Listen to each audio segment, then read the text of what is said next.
Baik, Assalamualaikum warahmatullahi wabarakatuh. Perkenalkan, nama saya Anastasia Piskayana dengan NIM A1C2234.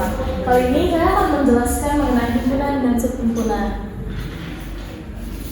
Nah, untuk menjelaskan himpunan dengan jumlah anggota yang besar dan telah memiliki pola tertentu, biasanya kita melakukan penandatannya dengan menggunakan tanda elips yang seperti ini.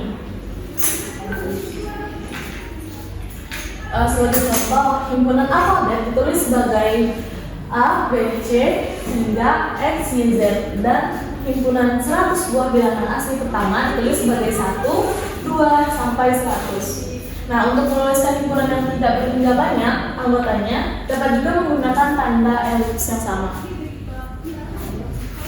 Selanjutnya kita masuk ke dalam simbol-simbol baku. Beberapa himpunan yang khusus dituliskan dengan simbol-simbol yang sudah baku. Terdapat jumlah simbol yang berbentuk huruf tebal yang biasanya digunakan untuk mendefinisikan himpunan yang sering digunakan, yaitu P sebagai himpunan bilangan bulat positif yaitu 1, 2, 3, N sebagai himpunan bilangan bulat asli yaitu 1, 2, dan Z sebagai himpunan bilangan bulat yaitu negatif 1, negatif 2, negatif 1, 0, 1, 2,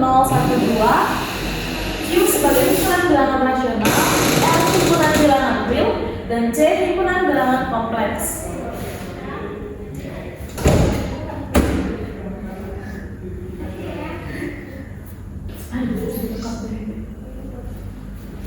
Nah, selanjutnya himpunan universal yang disebut sebagai himpunan semesta dan disimbolkan dengan U. Himpunan U harus diberikan secara eksplisif atau diarahkan berdasarkan pembicaraan. Contoh misalnya, U adalah 1, 2, 3, dan 4, dan A adalah himpunan bagian dari U dengan A 1, 3, 5.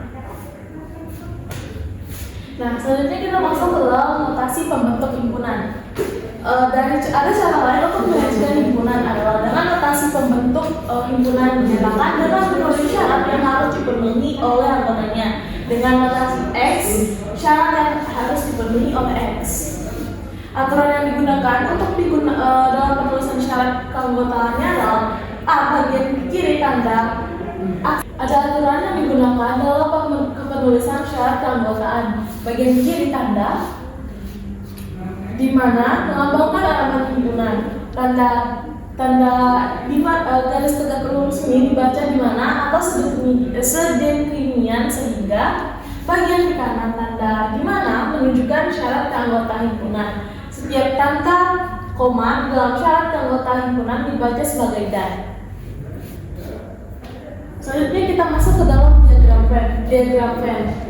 Di dalam diagram Venn, himpunan semesta atau himpunan U digambarkan sebagai suatu segi empat, sedangkan himpunan lainnya digambarkan sebagai lingkaran dalam segi empat tersebut. Anggota suatu himpunan berada dalam suatu lingkaran, sedangkan himpunan lain berada di dalam lingkaran lainnya. Jika terdapat himpunan yang memiliki anggota yang sama, maka digambarkan dengan lingkaran yang beririsan. Sebagai contoh, ini adalah contoh bentuk dari diagram Venn.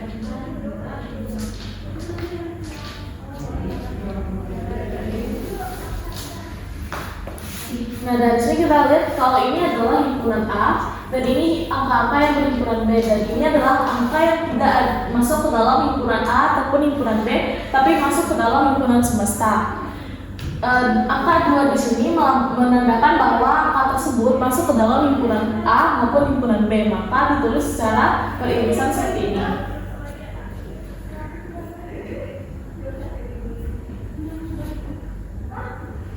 Selanjutnya kita masuk ke kardinalitas dan subhimpunan. Sebuah himpunan dikatakan berhingga jika terdapat n elemen berbeda yang dalam hal ini n adalah bilangan bulat tak negatif. Sebaliknya, himpunan tersebut dinamakan tak berhingga dengan notasi n, a atau mutlak a. Misalkan contohnya A merupakan himpunan berhingga, maka jumlah elemen berbeda dalam A disebut kardinal dari himpunan A, dinotasikan dengan n A atau A mutlak. Sebagai contoh, A adalah satu memiliki nilai 1, 2, 3, 4, maka NA sama dengan 4. Dengan elemen-elemen A yang berbeda adalah 1, 2, 3, 4. Nah, selanjutnya kita masuk ke dalam hukum-hukum aljabar himpunan. Terdapat sifat yang berlaku pada operasi himpunan atau lebih. Sifat tersebut dinyatakan dalam kesamaan himpunan. Kesamaan itu diberi nama hukum yang menyatakan bahwa jika sebuah himpunan dioperasikan, maka hukum yang mengatur operasi tersebut akan berlaku. Nah, berikut ini adalah hukum-hukum.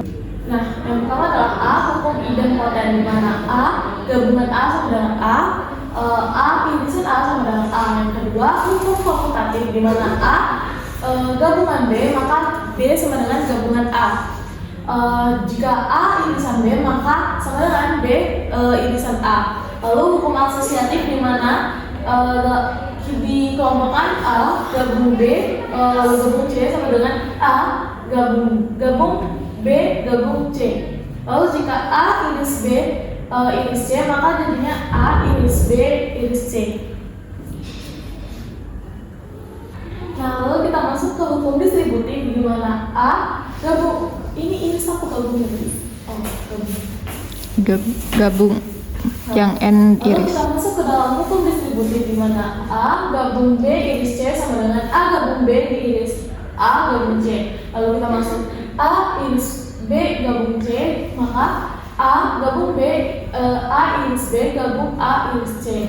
Lalu yang terakhir adalah hukum identitas, di mana A gabung tidak ada himpunan sama dengan A, lalu A gabung U sama dengan A, lalu A iris tidak ada himpunan, maka tidak ada himpunan, lalu A iris gabungan iris himpunan semesta sama dengan A. Lalu hukum lainnya, A gabung AC sama dengan himpunan semesta jika AC dikali C sama dengan A iris AC sama dengan tidak ada himpunan, lalu himpunan semesta C tidak ada himpunan, atau tidak ada himpunan C sama dengan himpunan semesta. Selanjutnya hukum De Morgan, A gabung B dan C sama dengan AC iris BC, lalu A iris BC sama dengan AC iris BC. Nah, sebagai contoh kita ambil materi selisih. Jika himpunan A dan B adalah himpunan dari semua anggota himpunan A, tetapi tidak dimiliki oleh himpunan B, selisih antara A dan B dapat juga dikatakan sebagai komplemen himpunan B relatif terhadap himpunan A dengan notasi A dikurang B sama dengan X, di mana X anggota himpunan A dan X bukanlah anggota himpunan B, maka A iris dengan B. Sebagai contoh, di mana himpunan semestanya ada 2, 3, 4, 5, 6, 7, 8, dan himpunan A-nya ada 4, 5, 6, 7, 8, dan himpunan B-nya ada 2, 3, 4, dan 5. Jadi selisihnya adalah A dikurang B sama dengan 2, 6, 7, dan 8. Nah, ini adalah gambaran dari diagram Venn-nya, di mana tertulis bahwa di sini A memiliki nilai himpunan 4, 5, 6, dan 7 dan 8. Lalu B memiliki anggota himpunan 2, 3, 4, dan 5. Nah, di sini kita dapat bahwa dua anggota ini adalah anggota yang sama dari anggota himpunan A maupun himpunan B. Nah, jika dilihat di sini bahwa A kurang B 2, 6, 7, dan 8, dimana berarti 2, 6, 7, dan 8 bukanlah anggota yang dari istilahnya selisih dari himpunan A dan dikurang B. Ini adalah materi mengenai himpunan dan subhimpunan. Jika ada kata yang salah, saya akhiri dengan wabillahi taufiq wal hidayah. Assalamualaikum warahmatullahi wabarakatuh.